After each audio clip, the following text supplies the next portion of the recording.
بسم الله الرحمن الرحيم. أهلا وسهلا بكم، يا رب تكونوا دايما بخير. سهم بريميوم هيلث كير. السهم يعني أغلق معنا بأسبوع، يعتبر إلى حد ما أسبوع كويس.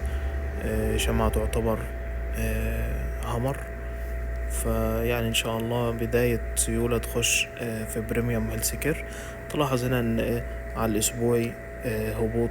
يعني إحنا آخر 3 أسابيع عاملين كده هبوط متناقص، كل اسبوع اقل من الاسبوع اللي قبله. فده شيء كويس في السهم. تمام. السهم هو برضو يعتبر يعني عندي هدف هابط، ولكن ممكن ما يوصلش لهدف الهابط عادي. يعني هنا كده في هدف للترند ده، هدف هابط المفروض يوصل معانا لهنا، ولكن ممكن ما يوصلش. برضو هنا السهم ادانا تفاعل مع الحد السفلي للمؤشر اللي انا حاطه ده. فهنا اعتقد كده ممكن هنا يكون بداية دخول سيولة في السهم وبداية صعود. تمام. الفكرة كمان ان يعني في كمان على فكرة، يعني في احتمال في بريميوم ان هو، يعني احنا كنا بنتكلم ان هو ممكن يعمل ارتداد او يهبط تاني. هو مبدئيا كده هو يعني نزل كسر معانا اللي هو 97. تمام. فمعنى كسرة 97 دي ان هو خلاص سحب السيولة من المكان ده، وممكن الطلعة اللي جاية ممكن ما يكونش ارتداد للبيع على فكرة. يعني لا، ممكن تكون صعود لعمل قمة تانية. يعني محدش ممكن يتخيل الكلام ده، ان سهم بريميوم ممكن يطلع ويطلع كمان يعمل قمة تانية كمان. فدي الحاجة اللي محدش ممكن يتوقعها اساسا يعني. تمام. فليه كده؟ ان ممكن اساسا اللي احنا فيها دي كلها هي تكون الرقم 4.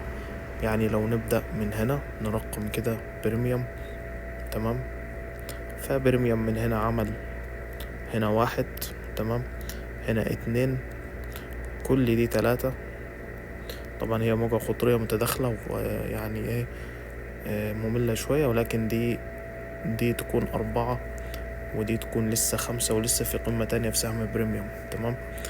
ده اللي محدش يتوقعه أبدا ممكن يحصل، ولكن مفيش حاجة مستحيلة.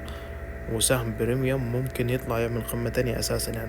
يعني ممكن يطلع مش هيعمل ارتداد للبيع، لأ، هيطلع لك يعمل قمة تانية، خلي بالنا.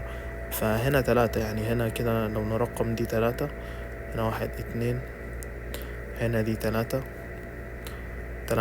يعني ما حصلش تداخل مع 4 مع رقم 1، فدي ممكن دي 3 معانا. تمام. والهبوط اللي احنا فيه ده هو رقم 4، والمفروض ان احنا نستهدف قمة تانية في سهم بريميوم. تمام. طيب برضو احنا يعني برضو حكمنا ليه بالشكل ده؟ ان انت عندك هنا هبوط يعتبر هبوط مكتمل. تمام. احتمال يكون هبوط مركب او هبوط خماسي، يعني كاي بي سي او دبليو اكس واي، ما علينا. ولكن هو كده اسمه تصحيح مكتمل. خلاص هنا كده ارتداد بي وهبطنا سي، فده تصحيح مكتمل بنسبة كبيرة، ده تصحيح مكتمل. تمام.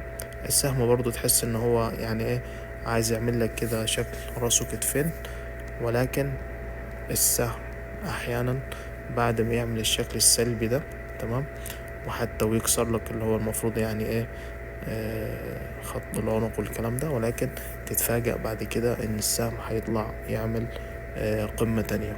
تمام. فالنصيحة حاليا طبعا يعني ما انصحش حد ان هو يبيع خالص في سهم بريميوم، لان بكل بساطة ممكن السهم يطلع، ومش مش يطلع كمان ويهبط تاني، لا، يطلع ويعمل قمة تانية في السهم، وكله هيتفاجأ بعد كده ان سهم بريميوم هيطلع يعمل قمة تانية. وبعد المشاكل اللي حاصلة وبعد الكلام ده كله، لا، ممكن تتفاجأ ان سهم بريميوم هيطلع ويعمل لك قمة تانية. تمام. وممكن القمة التانية دي تروح بعيد على فكرة. يعني هنا لو نعتقد كده ان هنا رقم 3 وصلت عند 161، ممكن رقم 5 بكل بساطة توصل لعند 394. محدش يتوقع ابدا ان ده ممكن يحصل، ولكن ممكن يحصل بكل بساطة. لان احنا هنا ان احنا هنا ايه شايفين تصحيح مكتمل، شايفين هبوط مكتمل على هيئة ABC. خدنا 3 اضلاع، ضلع هابط، بعد كده ارتداد، بعد كده هبوط. فكده احنا كده عملنا تصحيح مكتمل، وكسرنا كمان اللي هو اخر ثرو باك او اخر يعني البول باك، اللي هو ده مطلوب جدا عشان يكون انتهى التصحيح. تمام. فممكن بريميوم يطلع يعمل قمة تانية. يعني انا عن نفسي انا اليوم دخلت في بريميوم. حتى لو عايزين اوريكم حتى يعني الاوامر التنفيذ اللي انا اشتريت بيها هنزلها لكم. بس انا اليوم دخلت في بريميوم اللي انا حاسس بريميوم هيطلع ويعمل قمة تانية كمان. تخيل قمة تانية، المفروض ان هي تعدي لك يعني ايه، يعني انت هنا عند سعر 2.72، انت تقريبا كسبان اكتر من الضعف. تمام. تخيل ان هو في قمة تانية كمان. فالسهم طبعا هو حاليا عليه مشاكل وعليه الكلام ومش عارف ايه، لكن ممكن كل الحال ده يتبدل في يوم واحد وتتحل كل المشاكل دي، وبعد كده تتفاجأ ان ايه بريميوم يطلع يعمل قمة تانية. فنصيحة يعني ايه، محدش الناس اللي معاها السهم ما تتخدش اي اجراء حاليا. امتى بقى؟ غير لما تشوف اغلاق السنة في سهم بريميوم هيلث كير. يعني انت السنة دي احنا عملنا ايه؟ طلعنا عملنا قمة جديدة، عملنا قمة اعلى اغلاق السنة اللي فاتت. تمام.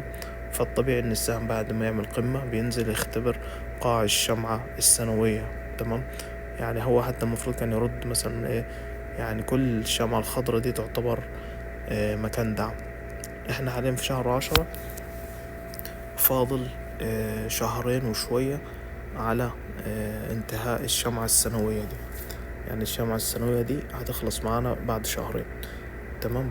طيب ايه الوضع لو الشمعة السنوية دي بدل ما هي بالشكل ده راحت ايه طلعت كده وبقى ليها ديل مثلا يوصل معانا، يعني بدل ما كلها احمر كده طلع يبقى ليها ايه ديل كده بالشكل ده، وعملت اغلاق مثلا بديل طويل شوية. الوضع يبقى ان التحليل اللي احنا اتكلمنا عليه في الاول فعلا هو اللي صح وتمام. وبعد كده هنطلع ونعمل قمة تانية، ممكن تكون يعني ايه في 2027 2026. تمام. مع بداية 2026 السهم بعد كده يبدأ يطلع ويعمل لك كمان قمة تانية. فنصيحة، محدش ياخد اي اغراء في بيع سهم بريميوم غير امتى؟ غير لما نشوف اغلاق السنة. تمام. ما انت الاغلاق السنة ده لو تحول لديل كده، لو ديل شمعة تحول معانا، فانت كده طالع تعمل قمة تانية اساسا يعني. فمحدش يتخذ اي اجراء خالص الا بعد شهرين بالظبط، بعد ما نشوف السنة هتغلق معانا فين. تمام. فيعني دي نصيحتي لو اي حد مع سهم بريميوم. لو حد طبعا عايز يدخل في السهم فممكن تدخل، ولو ايه يعني طالما انت مدخلتش بالمحفظة كلها فانت ايه فانت هتستحمل المخاطرة في السهم، عشان ان شاء الله بنسبة كبيرة ممكن الكلام ده يحصل معانا. تمام. ممكن برضو تستنى اغلاق السنة وتشوف. لو يعني حاليا الدخول شايف ان الدخول مخاطرة، ممكن تستنى وتشوف اغلاق السنة. ولكن وارد جدا خلال الشهرين دول السهم يتحول، الشمعة دي الحمرة دي تتحول لديل شمعة. في الحالة دي بريميوم هيطلع يعمل قمة تانية ان شاء الله.